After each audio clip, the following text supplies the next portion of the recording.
முதல்ல அவர் சொன்னதே தப்பு. ஏன்னா ஏற்கனவே ஒரு தடவை வந்து நம்ம விஷால் ஒரு தடவை சொன்னார், யாரும் படத்தை பற்றி அதிகமாக சொல்ல தொட்டுதான் யாருமே ரிவ்யூ கொடுக்காதீங்க அப்படின்னாரு.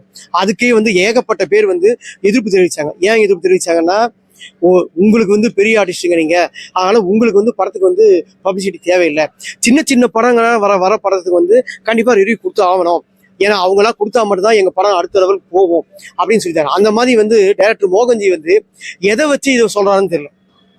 ஏன்னா மங்காத்தா படம் வந்ததுனால தான் அவுட் ஆச்சுன்றாரு.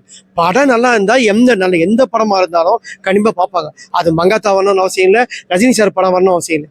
யார் படமா இருந்தாலும் கண்டிப்பா ஆடியன்ஸ்க்கு உள்ள வருவாங்க. இவர் சொன்னதே பைத்தியக்கார மாதிரி போட்டுங்க. நல்லா பாருங்க, வாவாதியார வந்துருச்சு அதனால தான் எனக்கு தியேட்டர் கொடுக்கல அப்படின்னு. வாவாதியாரவே ஒரு மட்டமான படம் தானங்க. அந்த படமே ஒண்ணுமே இல்லையே. முதல் நாள் ஒரு ஷோ ஓடிச்சு, அடுத்த நாள் ஷோ எல்லாம் தியேட்டர் காலி. கார்த்திக் படத்துக்கே அந்த கதி. அந்த மாதிரி இவர் படம் வந்து நல்லா இல்லை, ஸ்கிரீன் பேல கோட்டை விட்டுருக்காரு.